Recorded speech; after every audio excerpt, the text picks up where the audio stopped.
bakunzi ba Delight TV turabasuhuje aho muri mwese, twizeye ko Imana ibarinze mu bice byose bitandukanye by'isi, i Burayi, muri Amerika, muri Afurika, muri Aziya n'ahandi hose. Twizeye ko mumeze neza n'abatameze neza, Imana iraza kubigenza neza. Njye ndi Umuhoza Gisele nk'ibisanzwe, nk'uko bisanzwe mpora mbafitiye ibyiza. Uyu munsi dufite umutumirwa mwiza muzi muri benshi, ntabwo muri bake mumuzi. Turakwakiriye Sese.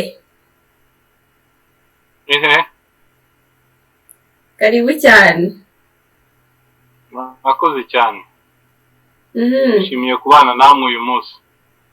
Nyuma y'igihe kitari gitoya ntabwo byari byoroshye. Ntabwo byari byoroshye kugira ngo iyi gahunda ijye mu buryo, kubera ubuzima turimo bw'inahangaha bwa hutihuti n'ubu ngubu urabona ko cyakora nakwakiriye mu biro byanjye. Ahangaha niho nkorera ibintu byanjye byose. Yego.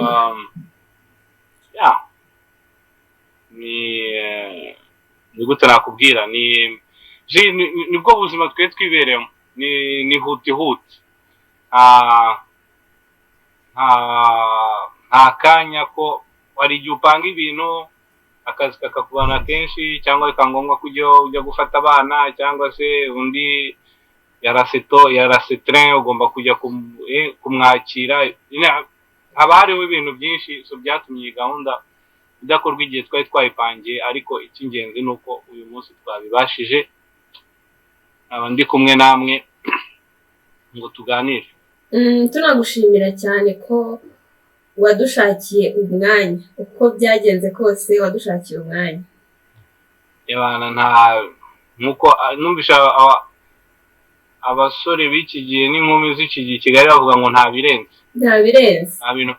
Nta bintu byatari birimo. Ni mwaransabye, nari mfite umwanya, naremeye, nashimwe nkwiye. Ku bwacu twumva twagushimira, warakoze.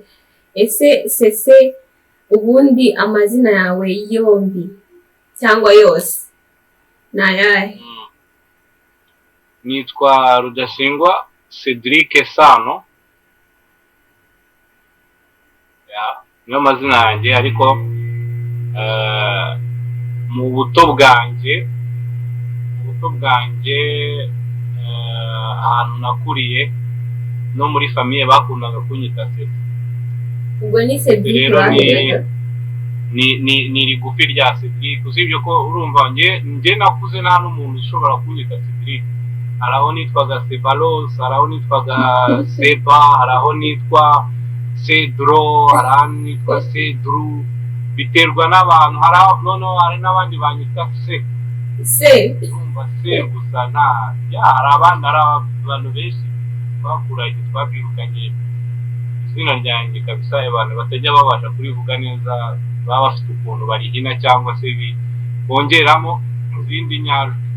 Noneho ubwo umuntu ashobora kuba azi Se ariko atazi Cedru, ariko bakagira ngo ni abantu babiri bazi batandukanye.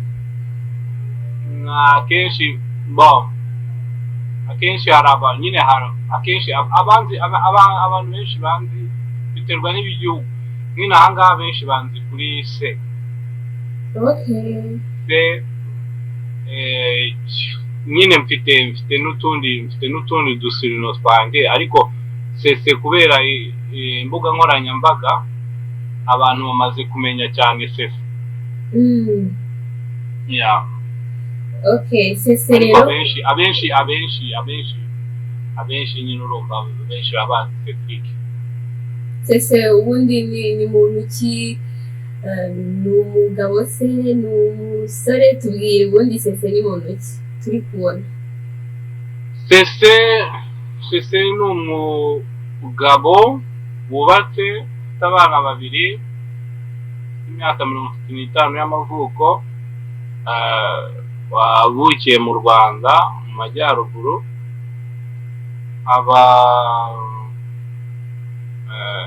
ndi umuntu ukunda urwenya, ufata ubuzima uko buje, ufite urugwiro rwinshi. Iyo mvuze ngo urugwiro rwinshi afite no kuvuga ngo njye mbana na buri muntu wese. Ukunda ikipe ya Chelsea, nkunda umuryango wanjye n'ikipe ya Chelsea. Mu Rwanda ugakunda iyihe? Mu Rwanda ndi umuyovu. Ibyo ntabwo ni mu maraso, ntabwo bitindaho. ntabwo ibyo mbitindaho, njye ndi umuyovu. Amavubi yo ntabwo turi buyavugeho kubera yuko amaze igihe kinini atubabaza. nkaba wenda nakwihanganisha abanyarwanda bakomeje kuyakurikirana kuko ntabwo tworoheye. Amavubi yaduhinduye abafana ba Arsenal. So ibindi rero ni ikindi ndakora, ntabwo nize ngo minuze, nikira ndumva ari ibyo. Ndi umuntu uri aho just ndi umuturage usanzwe. Wakomeje kuvuga ngo umwanya uba mutoya iki, ariko ntabwo twabashije kumenya ese mutuye hehe ubundi? Ntuye mu gihugu cya Norvège. Icyo gihugu kikaba kiri mu ntara ya 6 y'u Rwanda, mu karere ka Scandinavie, mu murenge nyine wa Norvège. Aba ndi mu mudugudu wa Drammen. Ubuzima bubikubwiye. Aravuga ngo abanyarwanda 2-3 bateraniye u Rwanda ruba hagati kwa. So njye rero ndi mu ntara ya 6, ariko nyine ntuye mu gihugu cya Norvège. Igihugu cya Norvège giherereye mu majyaruguru y'Uburayi. Nkaba ntuye rero mu mujyi witwa Drammen. Ntabwo ari kure y'umurwa mukuru wa Oslo. Niwo murwa mukuru? Oslo niwo murwa mukuru, ariko ntabwo ntuye kure yaho. Ni igihugu kinini cyane? Ni igihugu kinini cyane ariko kidatuwe cyane.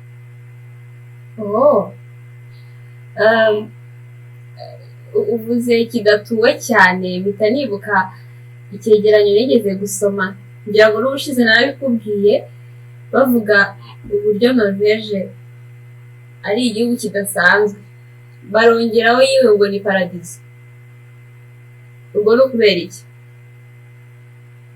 Kandi ngo kukibamo cyangwa kukigeramo ngo biragoye cyane cyane. Kugora ko biragoye, ariko biterwa iyo wujuje ibyangombwa byo kuhaza. Urahaza kuko hari abanyamahanga bagumya baza. Wenda uvuze wenda ngo gutura wenda niho bisa nkaho bigoye, cyangwa se bya bindi tuzi ngo gukina agakino nyine kuza ufite gahunda zidasobanutse neza, aho biragoye. Ariko uvuga ngo kuza byuvuye mu bihugu bitaratera imbere cyangwa biri mu nzira zo gutera imbere, biragoye kugira ngo ubone impapuro zo kuguma muri iki gihugu ngo uture. Ariko niba ufite umuntu mwashakanye ubinangaha, ufite ibyangombwa, birashoboka. Niba ufite ababyeyi babinangaha, birashoboka kuza bakagukura muri ibyo bihugu nyine biri mu nzira y'amajyambere cyangwa bikiri inyuma. So ariko ubundi ni igihugu cyiza, kuba ari igihugu cyiza. Ubwami bwa Norvège ni igihugu cyiza cyane. Ni paradizo ntabwo mbizi kuko ahari abantu haba hari n'ubukozoko bwabo. So ni ukuvuga ngo hari abo kibera cyiza, hari n'abo kibera ukuzimu. So biterwa n'umuntu n'ibyo ahakorera kwa sibyo. Ngiye ariko ku ruhande rwanjye ni igihugu kuko nabaye mu bindi bihugu by'uburayi, ariko kuri njye ni igihugu nakunze nkihagera, kandi njye nari mfite ubushobozi n'uburenganzira bwo kuba najya mu bindi bihugu, natura mu bindi bihugu, ariko ni igihugu nahageze nkabona mbese ni igihugu nahise nuzura nacyo. Wahise uhuza nacyo. Nahise mpuza n'imyumvire n'imiterere yacyo. So icyo ngicyo kigatuma rero abantu benshi bahita paradizo, kuko ni igihugu gishyira imbere uburinganire cyane. Ni igihugu umurimo uwo ari wo wose ukora uguteza imbere ukakugeza kuri buri kimwe cyose wifuza. Ni igihugu abantu bicisha bugufi, abafite cyane cyane abafite ni ukuvuga bafite amikoro barusha abandi, ntabwo ari ba bantu uzabona bakoresha mwaye zabo mu gukandamiza abandi. So ni abantu, niyo umuntu ntabwo ushobora kuba wicaye n'umuntu kandi ari umuherwe, ariko mwajya ku murongo mugiye kugura ibiryo mu iduka agakurikiza umurongo. Ushobora kuba mugize gutya mu muhanda, umuherwe akagukorera ikosa, icyo gihe polisi bafata kimwe. Mbese icyo nakubwira gusa nuko ni igihugu kikwigisha kwicisha bugufi, kandi kikakwigisha yuko uburenganzira ufite n'abandi barabwemerewe kandi barabuhabwa. So icyo kintu cy'uburinganire cyo kwigeza kuri buri nzozi yawe yose gishoboka, upfa kuba ukunda umurimo, n'ikindi cy'ubusabane. Icyo kintu ngiye nkaba ngikomeyeho cyane, ni ukuvuga ngo niba ufite byinshi usangira n'abatabifite. So aho ngaho rero akaba ari cyo kintu cyanyuze, kuko ntabwo ari ibihugu byinshi usanga politike ishingiye ku buringanire. Usanga hari ibihugu nubwo babivuga kenshi gusumbana bakongera kurusha uko bakugabanya. Aha rero barakugabanya ushoboka kose, kandi bakabishyira mu bikorwa kandi bigakora. Ubu ngubu bitangiye guhinduka gahoro gahoro, kubera ko nyine urumva amapozompo nayo nta konje agira. Amapozompo uti nta konje agira, iryo jambo ni ijambo ukunze gukoresha cyane kuri platform zawe. Ese pozompo ubundi ni iki ku bantu batazi ibyo ari byo? Ipozompo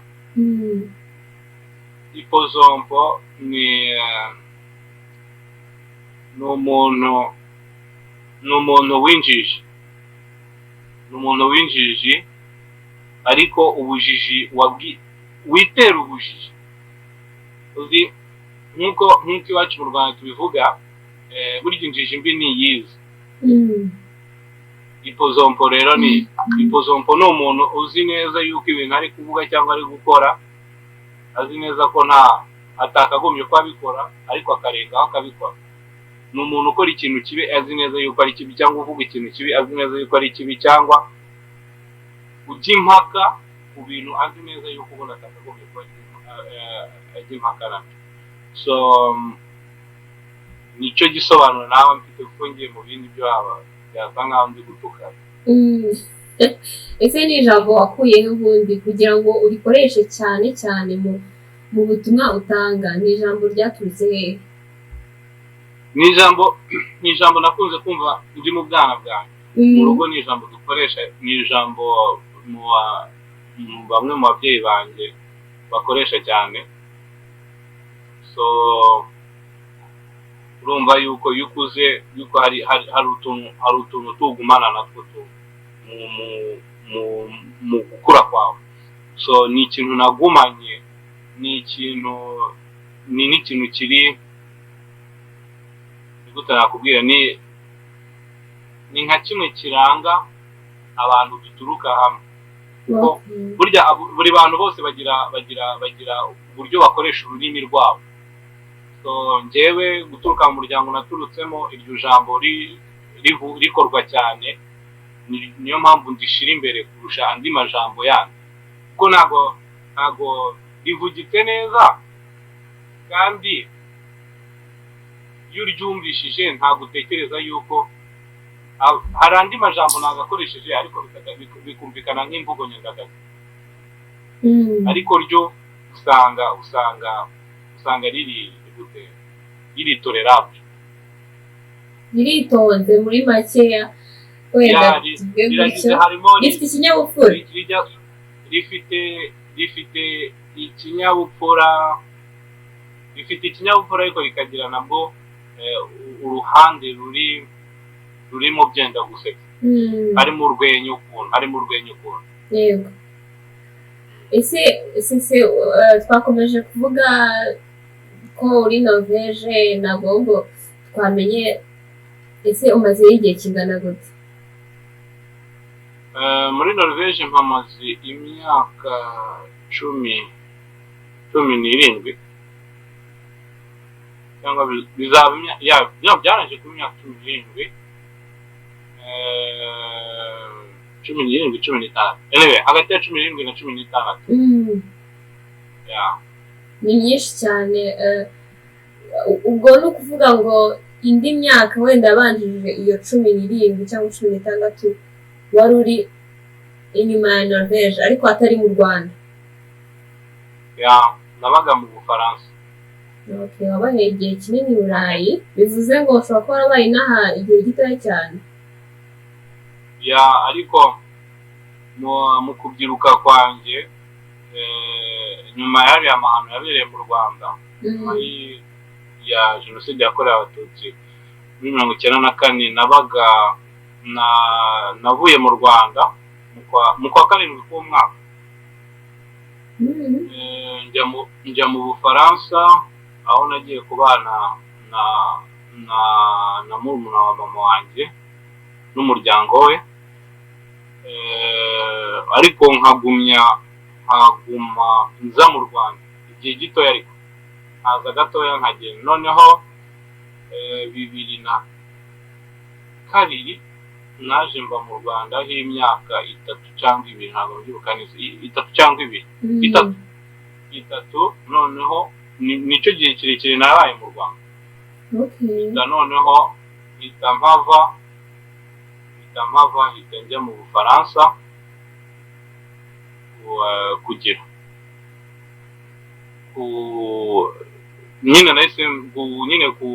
nahise mva mu Rwanda nza mu Bufaransa. Ngeze mu Bufaransa mara igihe gitoya, mara amezi makeya, hita nkomereza ko muri Norvège.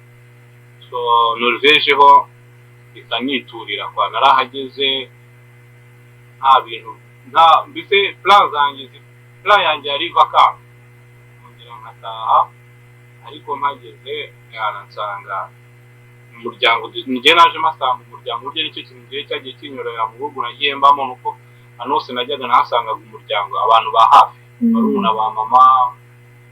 So ndahagera, bikagira Imana, mbona akazi, niga ururimi, ari ibintu byo gukina. Nyine ndavuga kuki ngomba kinasubira ahantu nzi neza yuko ubu nari ntangiye kuba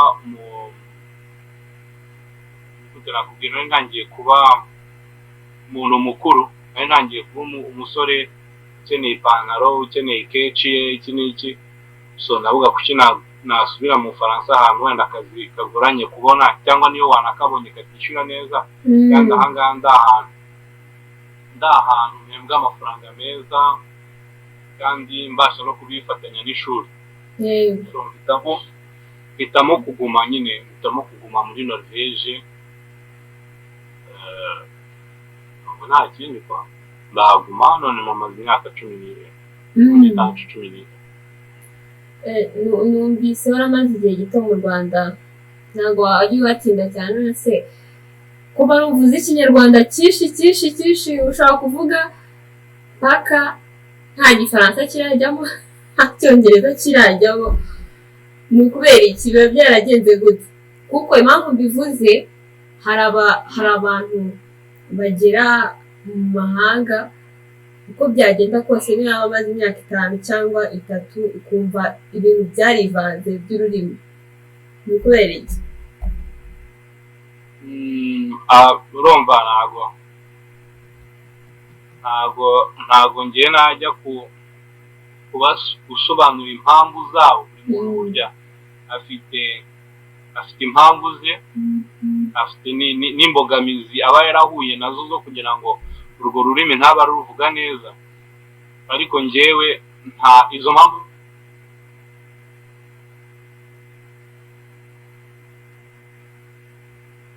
uburyo byari kugorana kuvuga urundi rurimi rutari ikinyarwanda mu rugo, atari uko wenda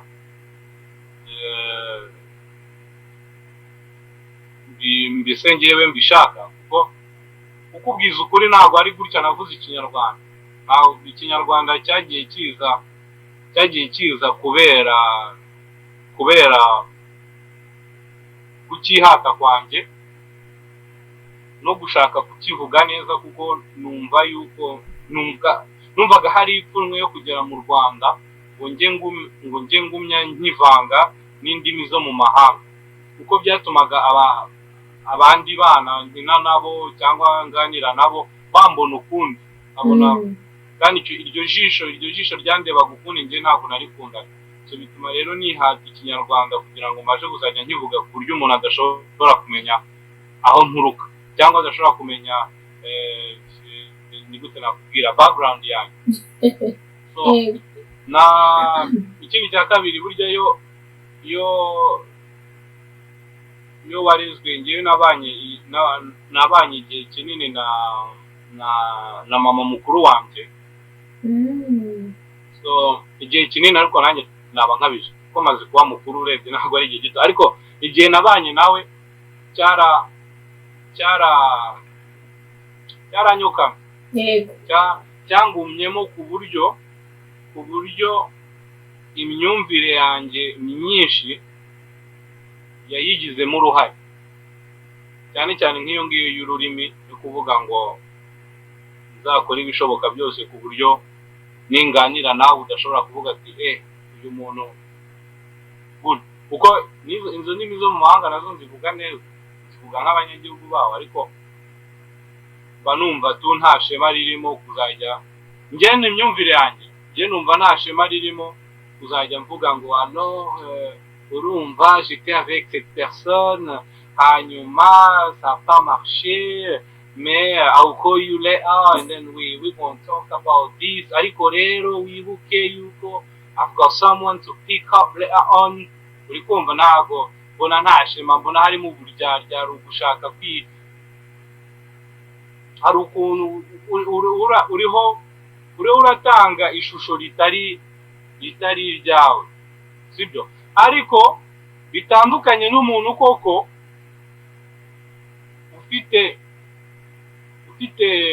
ufite ururimi rwe rukennye, ku buryo ayo magambo atabasha kuyavuga mu kinyarwanda, tubatandukanye. Ariko ntabwo ushobora, ngewe mbabarire, wenda ubundi sinakunda no gufata position ku bantu nk'abo ngabo, kubera yuko umuntu umara imyaka 2, 3, 5 mwavugana agashaka kukwereka yuko atinze mu gihugu naka, mbona harimo ubukozoma, kuko ntabwo ari ngombwa, nta shema ribirimo, kuko nta muzungu uzigera, nta munyamahanga, ibi bihugu turimo nta munyagihugu uzavuga ururimi rw'ikinoreje. Ndaguha urugero, ikinoreje ngo akivangemo icyongereza 2, 3 ngo bene wabo ntibamugaye, ntabaho. Iyo bazi neza yuko uwo muntu anakizi na neza bazakugaya, ariko bazi yuko uri gukora eforo, ururimi rwawe rukennye, bazakwihorera. Nk'uko nanjye abo ngabo bandi babikora kuko njye mfite barumuna banjye batakivuga neza ariko ubona yuko nibura barwana nacyo bakajya gushyiramo icyo cyongereza cyangwa bakajya gushyiramo icyo gifaransa ubona barwanye nacyo bakajya gushyiramo icyo kinorwegian ubona barwanye nacyo ariko njyewe uwo numva umbabaza ni wa wundi ukizi agahitamo ijambo ry'irinyamahanga aho kugira ngo ahitemo irya kinyarwanda. So kandi uwo muntu avuze byinshi bari kubikubwira uwo muntu burya avuze byinshi ni ukuvuga no mu yandi mahitamo ashobora guhitamo umunyamahanga cyangwa se ikinyamahanga kurusha uko yahitamo iby'iwabo uri kumva. So abo bantu baba bafite byinshi bivugaho baba bafite ibimenyetso byinshi bagenda batanga y'uburyo bateye. ese ubona bidakwiye ko dushyiramo imbaraga uko byagenda kose ururimi rwacu tukarukomeraho aho umuntu yaba ari hose? ibyo ni ikibazo cyiza, icyo ni ikibazo cyiza cyane. Tanguha urugero sibyo, inaha ngaha usanga akenshi abantu batigisha indimi kavukire abana babo ari abantu baturuka ku mugabane wa Afurika,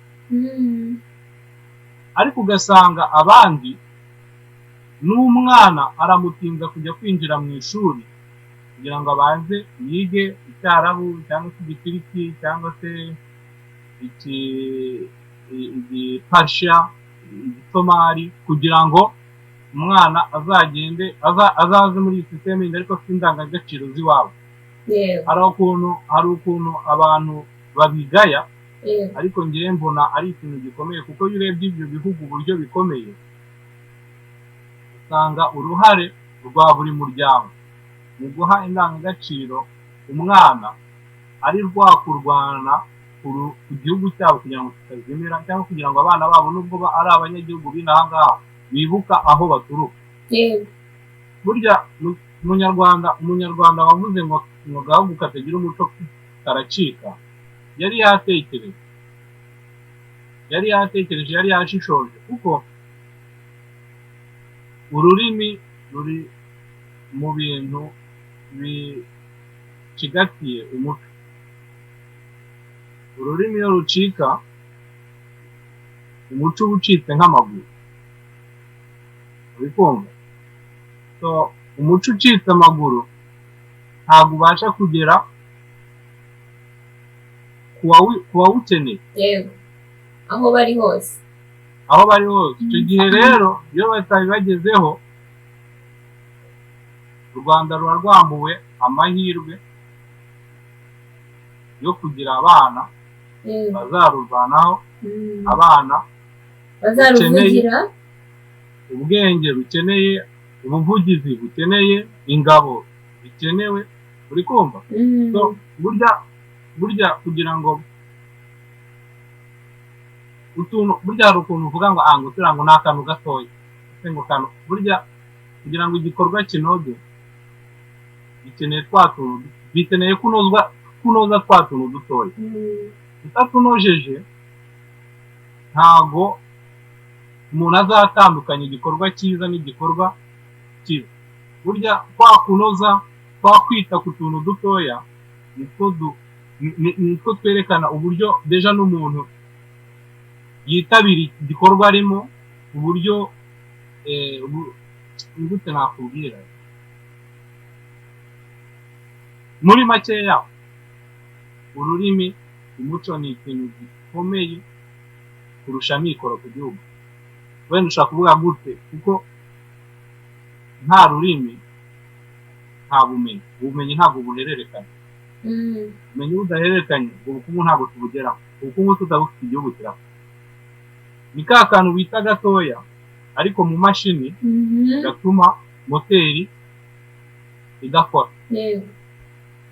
So niyo mpamvu ngiye mvuga ati ni ikintu gikomeye cyane, kandi ni ikintu burya kinagoye. Burya kwigisha abana gusoma no kwandika ikinyarwanda ntabwo ari ibintu byoroshye. ntabwo ari ibintu byoroshye ariko niba dushaka gutera imbere natwe ngo tugere kuri aya majyambere aba bene wacu bo mu mahanga bagezeho tugomba kwikubita agashyi tukita ku muco wacu tukita mu kumenya abo turi bo kugira ngo tubashe kumenya aho tugana icyo kintu uvuze ni ingenzi cyane tugarutse ku bitekerezo utanga kuri Instagram kuko abenshi niho dukuzi kiriya gitekerezo cyaje gite gucisha ibitekerezo byawe hariya hantu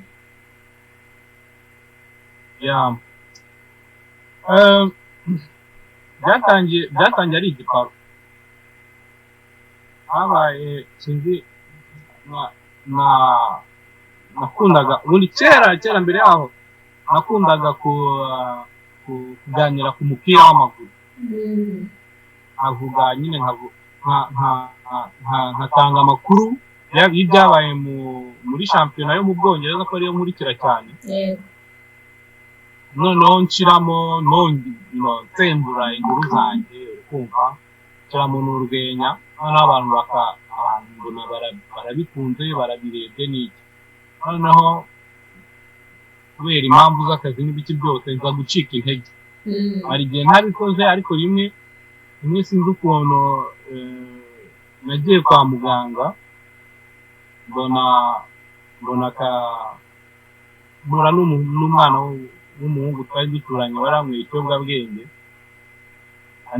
antera sitori yo kumbwira ngo hafi ngo tekereza ubu ngubu ngo turi nk'ibiti ukuntu byaba ari ibya mbere bana ngo igiti nta kintu igiti kiba gitewe aho ngaho izuba niryo rikigaburira uri kumva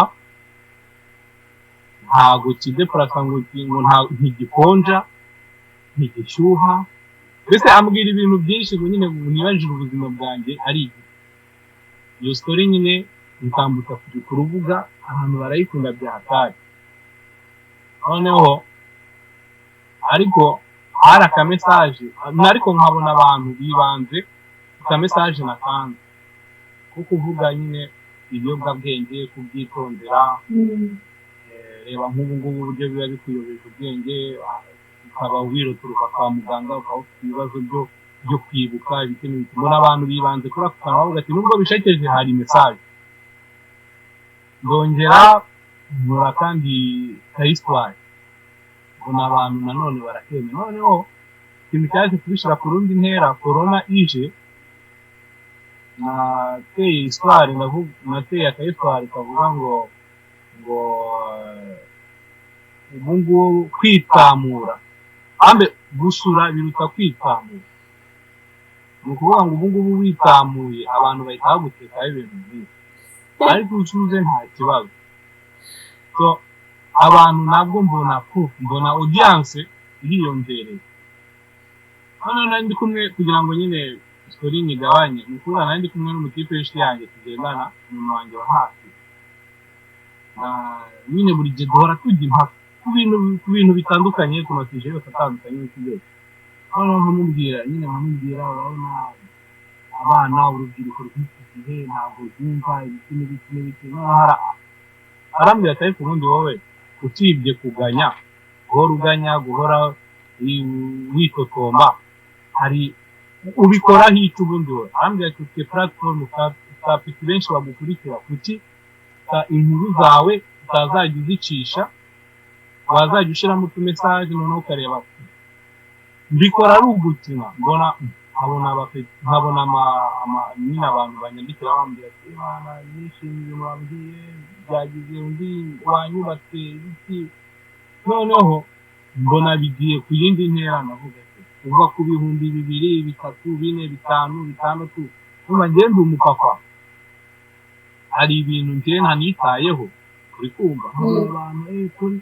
kuri iki fungura cano ibiki ndababwira mana nta mwanya wo ngo mfite akazi umuntu njye mura muri shuguri nyinshi ndamubwira ngiye ku bintu byinshi ntabwo mwanya kujya kwikonsantra kuri ibyo bintu ngiye gusa ndagumana na Instagram objectif yanjye ya mbere yo kugira ngo nyine ntambutse ibitekerezo byanjye muri urwo rwenya, kuko nibyo mbona abantu bakunze bano batana. Njyewe mbona abantu, ntangira kubona abantu batangiye kuzajya bampamagara, yo ibi ngibi urabyumva ute, ibiki n'ibiki, kugeza aho wicaye ugatangira kuvugana nk'abantu nka ba HB, ba Cynthia wo kuri Contact, ikiganiro cyiza cya kari kitwa 6 na Eve, ndetse kari umuntu wa mbere nshobora kuba narakoranye interview bwa mbere nawe. Ngenda mpura n'abantu kugeza na nk'abantu nkawe mufata umwanya wanyu ukambwira ati bakora kuza urazi kuganira ibintu. So byatangiye ari urwenya, ariko kuko nkunda gukora ikintu nkagikomeza, nihaye objectif yo kuzajya ntangira ikintu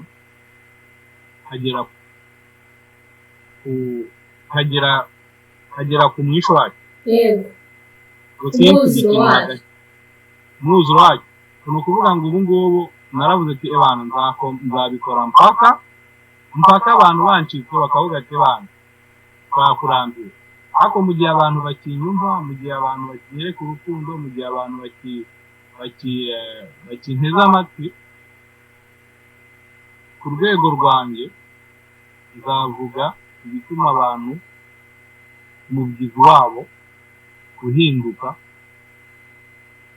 mu byiza, cyangwa batangira umubyizi wabo n'ibyishimo aho kugira ngo bawutangire basa nk'abababaye cyangwa nk'abagaye. Kuko nanjye iyo mbonye akamesaje keza, iyo mbonye umuntu umbwiye ati bana nkoreye umunsi, nta kintu kinshimisha nka ntabwo wigeze wumva amamesaje agusha intege avuga ati ufite ukuri kwinshi, gabanya ese ibintu uvuga, nyine amamesaje ari negative? urumva nakubwiye ngo amapuzo mpo nta konje agira, ariko abo ngabo ntabwo mugenda mbita, nta mwanya mbaha, kuko iyo ugiye ku nzira ugendana n'abo muri buganire, n'abo mwumva ibintu kimwe. Ntabwo ugendana n'umuntu muri buserere, ntabwo waba ufite urugendo rw'amasaha ane ngo wicarane n'umuntu muserere. So kandi Imana ikintu kiza kizi imbuga nkoranyambaga, uhitamo kumusiba ubushobozi, kuko aba yaje kuri platform, ntabwo ari njye yagiye kuri platform, niwe waje kuri platform yanjye. Aho ngaho mbonye ko hari ikintu kitanshimishije, cyangwa ari umuntu mbona yuko ari buhumanye ibyo ndi gukora, uwo nguwo ndamusiba rwose, nkuraho nkamwegeza ku ruhande, akajya gukomezanya n'abo bafite ibitekerezo bimwe. Ikindi cya kabiri, ntawushimisha bose. Ikindi cya gatatu ni uko hari umuntu ushobora kukubwira ikintu wenda nubwo cyaba kiri negatifu, ariko kikaba gifite isomo kikwigisha. Kuko no muri ibi nkora wenda nanjye nshobora kurengera umuntu akaza akambwira ati biriya ntabwo wakagombye kubivuga. Ndaguha urugero, ejo bundi nyuma y'ikipe y'Amavubi nanditse message ku mutoza w'Amavubi, nzagusanga wenda narengereye nanjye mu byo nanditse, ubikumva, harimo gusebanya wenda kutari kwiza, kandi ari mu kazi. Ntabwo ari buri gihe umuntu akora ikintu kikamuhira. Umuntu wabimbwiye wampanaga yarabinyibukije, ati ntabwo ari buri gihe umuntu akora ikintu ngo kimuhire. Hari igihe ugomba guca muri ibi bihe bigoranye kugira ngo ugere ahantu heza. Kandi akambwira ati nta mpamvu yo guca umuntu intege atarananirwa kikubwiye yuko we ashoboye. Urumva ni ikintu cyajyaga nyine cyasaga nkaho kivuga nabi ibyo nanditse, ariko kuko cyari kirimo ubwenge, cyanjijuraga, cyari kirimo inama, naremeye nanjye, kuko burya ugomba kwemera guhinduka, ugomba kwemera yuko nawe buri gihe utaba ufite ukuri. Yego, aho ngaho bituma ntekereza ku muntu uca intege abandi. Umuntu uca intege abandi umufata gute sise? akaza avuga ati ibintu burimo mbona ntazibyo kandi nta rugero rundi aguhaye arakubwira ati mbabarira ubireke. reka ngo akagero koroshye. Sinkunda abantu bakoze umugati mu cyayi, ariko naje kumenya yuko uwo mugati ntabwo wakoze mu cyayi cyane. So kuki ndakara atari icyayi cyane, atari n'akanwa kanjye bari bushiremo uwo mugati, byaneshaga umutwe, ariko mu by'ukuri nta mpamvu yo kugira ngo binteshe umutwe. Uri kumva? Ni nk'abo bantu ngema nshaka kubabwira ati kuki ushaka guta umwanya wawe n'ingufu zawe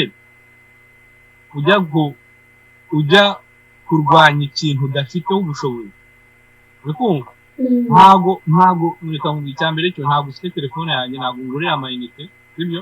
Ntabwo nshiramo esanse mu modoka nguze gukora izi video. Turi urarwana n'ubusa. Izi video ndazikora regardless. Uri kumva?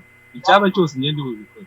Ikindi cya kabiri, nawe ushaka kuba no kuvuga ngo umuheta n'umuntu utaremera uko kuri, uko uvuga ati ngo ngenda ajya guta umwanya wanjye, utarajijuka ngo yumve se ndajya guta umwanya wanjye ku muntu wafashe amafaranga ye, wafashe umwanya wagakora ikintu kubera icyo ngicyo ugomba kucyumva. Niba ikintu kitakubangamiye, tuvuge biratanga, niba umuntu ashaka gutukana ibintu bitandukanye kuko aho ngaho yinjiye yakwinjiriye wowe, ariko niba umuntu ikintu akora kidafite ahantu gihuriye nawe, kujya kumusubiza muri commentaire umutuka umubwira ngo ibintu ari gukora n'ubugori n'ibiki byose, uri guta umwanya wawe.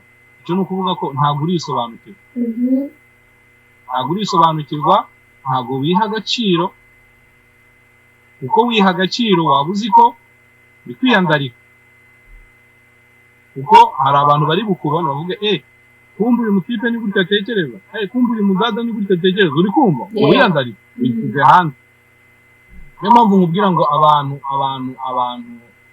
abantu baraharabika batukana kuri ibi, ntabwo barisobanukirwa, ntabwo baramenya abo ari bo, ntabwo bariyakira. Rimwe na rimwe hari nk'umuntu uva agatuka umuntu kubera uburyo ateye, akavuga reba kiriya n'amatama, wowe reba kiriya nariya amenyaje. Uri kumva? Ariko ugasanga ntabwo uriyakira, kuko nawe hari iyo wicaye uri mu ndorerwamo yawe, hari ikintu ubona ntugikunde, noneho ukajya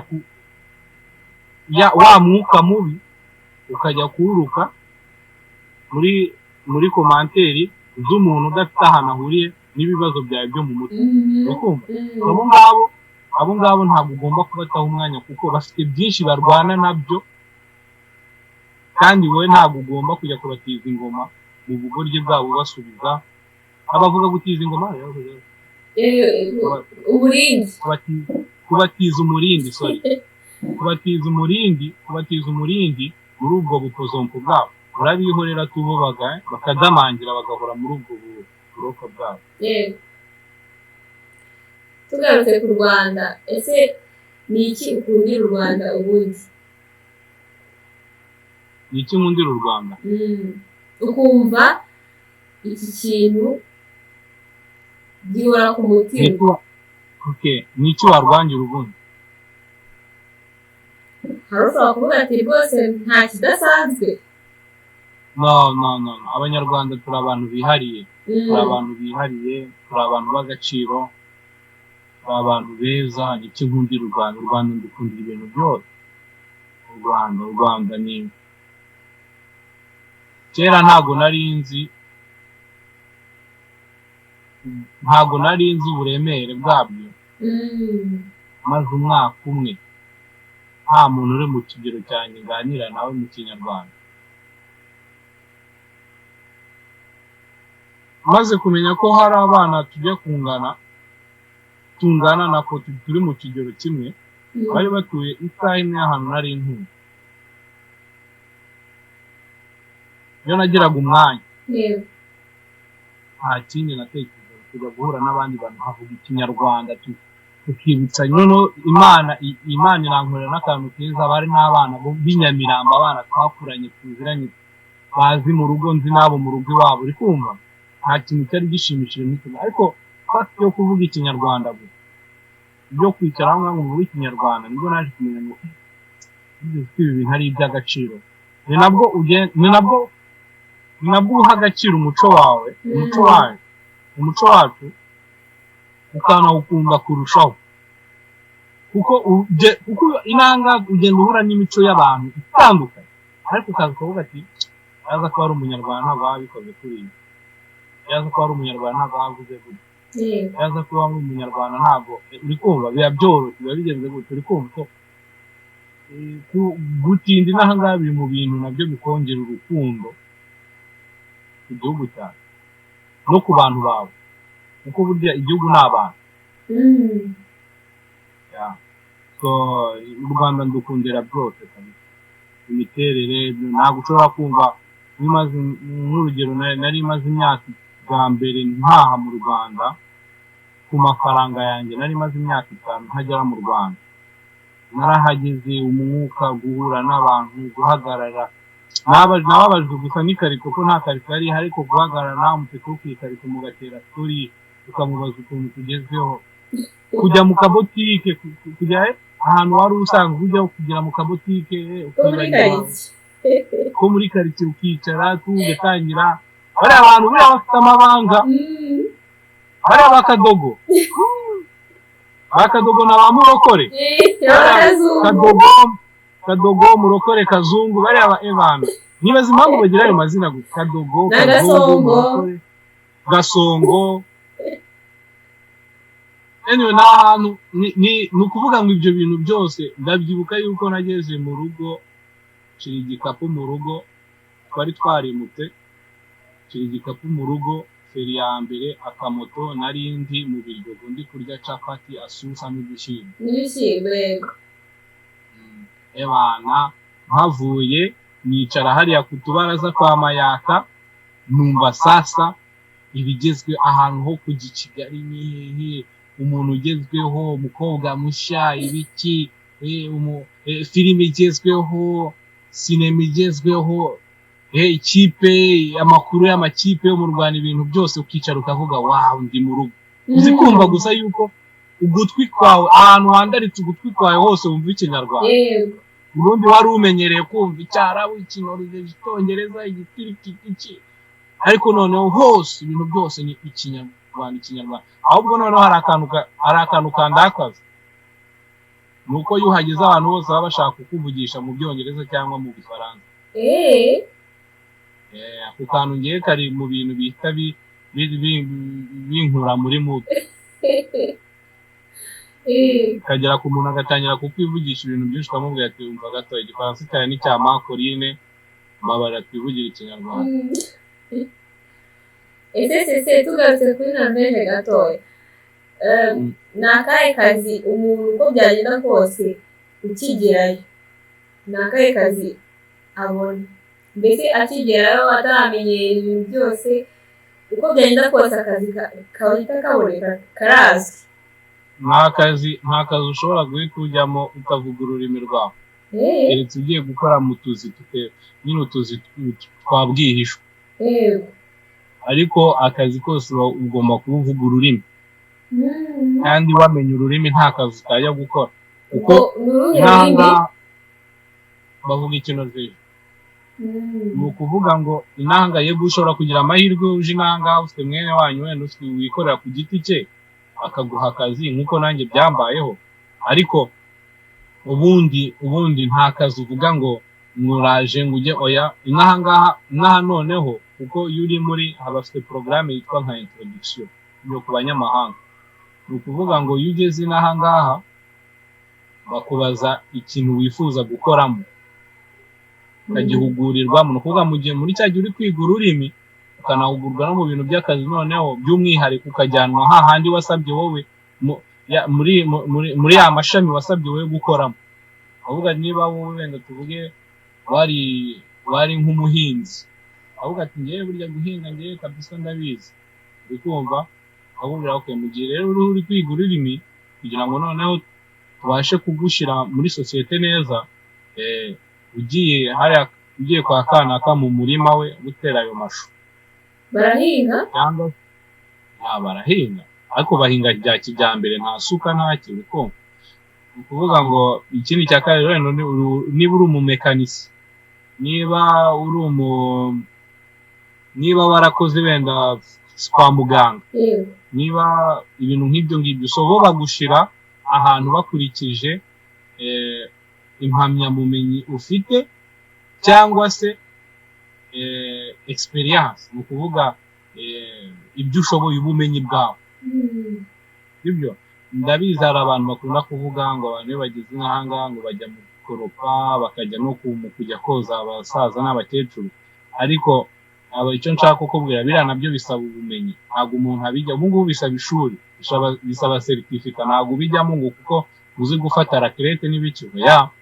Inahangaha barakubwira niba ugiye koza sima hari umuti wayo, ugomba kumenya ngo sima ugiye koza ni iyihe, planche ugiye koza ni igiti nyabaki, ntabwo ushobora kugishyiraho umuti. Wenda icyo wogesha ahangaha ntabwo ucyogesha hariya kubera ko wenda imbaho ziratandukanye cyangwa se sima ziratandukanye, uri kumva. Idirishya ugiye koza wenda idirishya ni plexiglass, irindi sinzi rikoze mu biki, so hari ubumenyi nabyo bisaba, uri kumva. So ikindi cya kabiri naho nta kazi gasuzugurika. Umuntu wenda ushobora kubukora mu gukoropa n'ibiki ashobora kuba ahembwa amafaranga kurusha ukora muri banki, uri kumva. Biterwa n'uburyo uvunika inahangaha. Akazi kavunanye uhembwa menshi, akazi kavunanye uhembwa menshi. Aho utavunika cyane ubwo ntabwo ukora mu iduka ry'imyenda ntabwo uzahembwa n'umuntu ukoropa, ntibishoboka. waruze kantu ko kuba ufite umuntu ushobora guha akazi wenda nka mwene wanyu, ese amahirwe araboneka yo kuba wagira ikintu wikorera uri aho ngaho ku banyafurika wenda tuvuge cyane cyane? Ibintu byose rega bituruka ku bumenyi ufite. Nakubwiye ko natanye nkubwira ngo inzozi zose ufite uzigeraho. Niba we inzozi zawe ari ugufungura kampani ukikorera ku giti cyawe, ngenzi abanyarwanda benshi bikorera ku giti cyabo hano, benshi cyane. Bamwe mu nshuti zanjye bikorera ku giti cyabo. Ariko niba njyewe inzozi zanjye ari buri kwezi kuba ndi mu Bwongereza ndi kureba Chelsea yanjye, njye ntabwo nkeneye kwikorera, njye nkeneye ahubwo uwo nzajya nkorera akanyishyura nkigendera. So buri muntu yifitiye inzozi ze. birumvikana ushaka kubyina birumvikana ko uko byagenda kose inyungu umuntu akura mu kazi akora akariko kose ashobora kwibyaza umusaruro. Wenda tuvuge cyane cyane mu guteza imbere igihugu cye, ashobora kuza akagira ikintu kinini akorera mu gihugu cye nubwo ataba ahari. ibyo birakorwa. Abanyadiaspora nibaza yuko batanga umusanzu ukomeye cyane ku gihugu, cyane turanabashimira mu gufasha bene wabo mu kwitabira ibikorwa naka biba byaciye mu madiaspora. So baragira cyane cyane muri iki gihugu. Ngiye muri Norvège nzi ko abanyarwanda bitabira ibyo bikorwa cyane.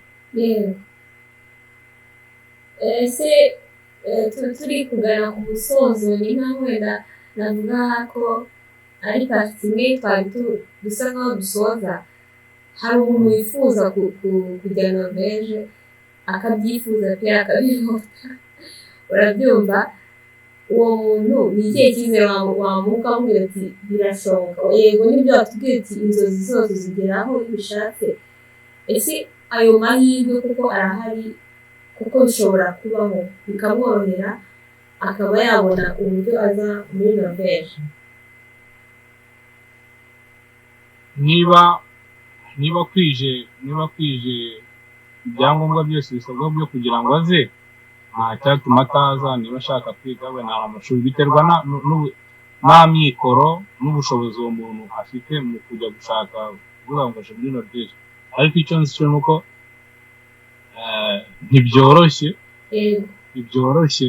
ntibyoroshye kuko iki gihugu nta nubwo kirimo, ntabwo kibumbiye hamwe n'ibindi bihugu by'i Burayi. kiri cyonyine kubera iyo mpamvu yo kuvuga ngo gishaka guhitamo cyakira.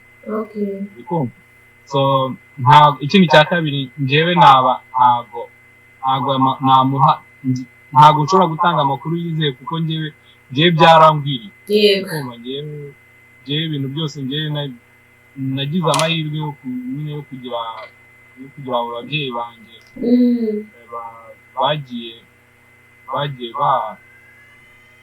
banjyana bakanjyana yego so ntabwo nigeze nta makuru ahagije dukomeza ariko tunajya ku musozo mfite ibibazo bigeraho reka rero kubwira umubare ariko ngiye kubikubaza birihuta ikibazo cya mbere ngiye kukubaza niyo mpano yindi ufite tutazi twebwe bakubona nyine aho tukubona kuri Instagram niyo mpano yindi ufite umuziki urabasha ndacyanandika indirimbo za hip hop okay ntabwo nibyo natangiyeho mbere yuko najya kureba ntabwo uratangira kuzisohora ariko kuziririmba cyangwa ni abandi bantu zandikiye hari zasohotse kera cyane ubu zibarizwa he ni ibintu nkora nishimisha yego ntabwo bitindaho cyane ntabwo ari cyane ikibazo cya kabiri ni ikihe kintu gishobora gutuma uvuga nabi ukavuga ati sese noneho yavuze nabi byamugendekeye gute iyo Chelsea yagize umusifuzi mubi ni ukuvuga ngo ikintu cyerekeye kuri Chelsea gishobora kurakaza ndatukana no mu rugo bikamenyekana no mu rugo abana banjye barabizi iyo Chelsea ikinnye nta kabuye nshaka ariko ikintu wenda umusifuzi mubi byari urwenya ariko umuntu wahungabanya umutekano w'umuryango wanjye yego aho mpinduka undi bundi ikibazo cya gatatu bwo ego ni uwuhe muntu ufata nk'icyitegererezo mu buzima bwawe mu mibereho yawe ya buri munsi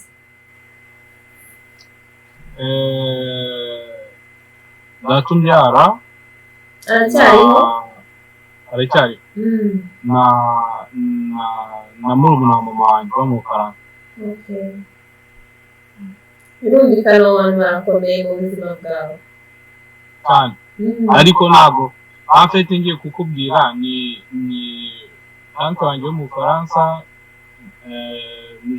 mushiki wa papa mukuru uba muri Afurika y'Epfo na murumuna wa mama uba muri iki gihugu nibo bantu b'icyitegererezo cyane yego abo bantu babyumve ko bakomeye bari ku mutima wa sese cyane ikibazo ntabafite ntabwo naba ngeze aho yego ikibazo cya kane ugeze uvuga ko bagutumye kuri contact yego ni mu kiganiro cyitwa 6 na Eve yego tubwire radiyo yindi uzi itari contact itari na radiyo Rwanda imwe Flash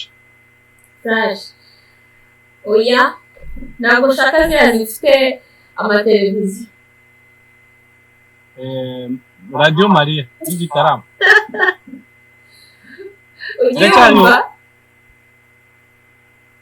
ugiyumva naba nkubeshye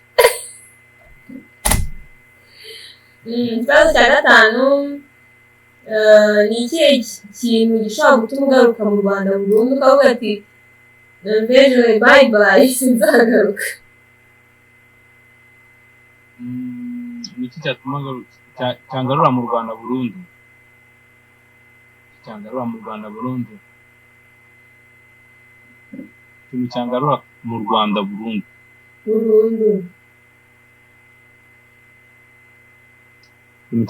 Rwanda burundu ni akazi mpabonye umurimo buretse gatoya ikintu cyangarura mu Rwanda burundu umunsi abana banjye bazakwiza imyaka 18 eh umuto wanjye nagira imyaka 18 nzagaruka mu Rwanda burundu uzabasiga wiyizire burundu no bazaba barangije gukura bafite kira kitu ubwo nanjye misiyo yanjye izabirangiye ubu se imyaka ingahe umukuru afite 8 umuto afite 3 yego okay wigeze kumbwira ko ubahiriza umunsi ku cyumweru cyane urawubaha ese ubusanzwe ujya gusenga cyangwa ni ukuwubaha ukumva ko nta kindi kintu uri bukore no hoya nemera Imana usibye ko ibintu by'amadini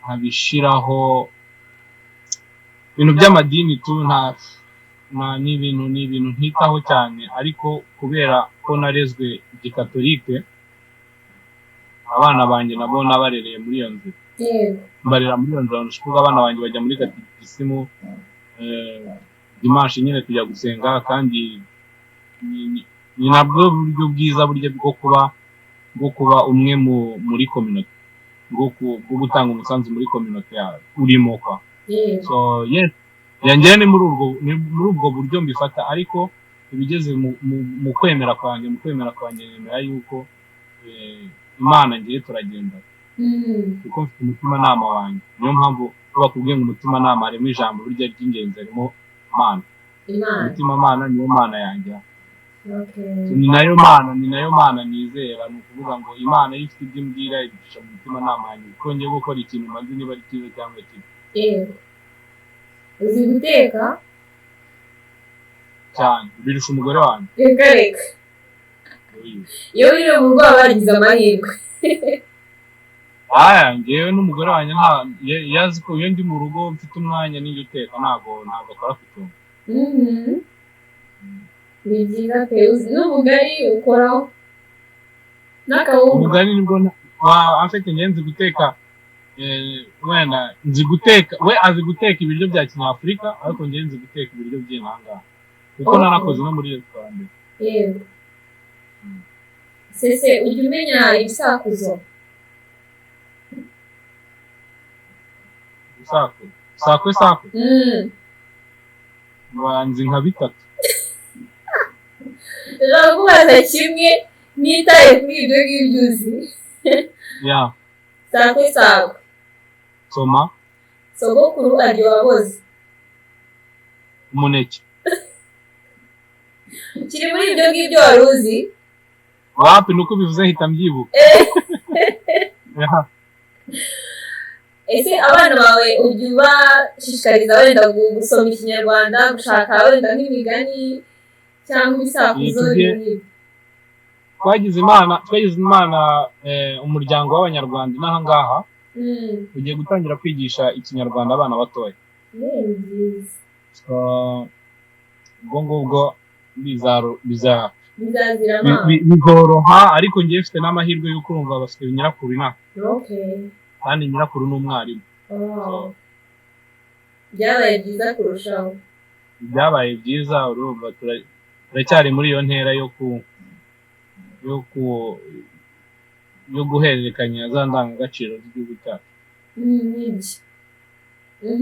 twa tubazo twanjye dusa nk'uturangiye ariko ndagira ngo dusoza ugira ijambo ubwira nkunda kuryita ijambo ryiza ubwira umuntu ucitse intege aka kanya umuntu wumva ko nta kintu ashoboye umuntu wumva ko inzozi ze atazigeraho twakomeje kubivugaho ariko hari umuntu uba wumva ko nta kintu yimariye mu by'ukuri natera ku kintu cya mbere mvuga ngo buri muntu wese uri kuri iyi si afite akamaro ke afite umwihariko we kandi buri muntu wese kuri iyi si afite agaciro ikindi uyu munsi ni ikibazo mbaje ni na cyiza kuko gihanye n'inyigisho y'uyu munsi yankoze ku mutima narebye interview y'umugabo bita Ras Kayaga nanjye nayibonye avuga ikintu cyiza kuko yavuze ngo ngo ururabo rufite ubumara ukunda guturana n'ururabo rufite umuti w'ubwo bumara. Bishatse kuvuga ngo ubuzima bwiza n'ubuzima bubi biraturanye. Ni ukuvuga ngo iyo uciye mu buzima bubi lazima hari ubuzima bwiza uzimukiramo. Mu Gifaransa turavuga ngo après la pluie le beau temps. Nyuma y'imvura izuba rirava. So kugira ingufu kugira ibigango ni ukugira mu mutwe hakomeye hatuma ubasha guca muri ubwo buzima ntuhungabanye. Ugume uri wa muntu, ugume ufite wa mutima wa kimuntu, ugume ufite rwa rugwiro, useke. Burya umuti w'ibibazo byose ni uguseka. Nubwo ikibazo kikugwiriye ukabiseka ukabyibagiza, ubundi ugahanga amaso ejo hazaza, kuko nyuma ya ya mvura ya ya mahindu izuba rizava. Uzumuka ku kababaro, ibintu byose bizagenda. Ikindi cya kabiri, umuntu wiyiteho, wite ku bikunezeza, ntuhe umwanya mwinshi ibintu bituma utekereza ukanahangayika. Ndagushimiye cyane, twaganiriye ibintu nanjye byinshi. ndagushimiye cyane. Wakoze pe, kandi watubwiye ibintu byinshi, ngira ngo harimo inama nyinshi nk'uko usanga uzitanga, kandi ikiganiro ntabwo kiri bube imfabusa, ahubwo ndabizi kiri bwubakire abantu benshi kubera inama zirimo. Wakoze cyane rero, Imana iguhe umugisha, tuzongera dusubire, ikomeze iguhe gutera imbere muri byose. Wakoze cyane namwe, Imana ibongerere ibyishimo byinshi, gabanya akababaro n'ibibazo. Murakoze, usuhuza abo mu rugo, Imana ibarinde cyane.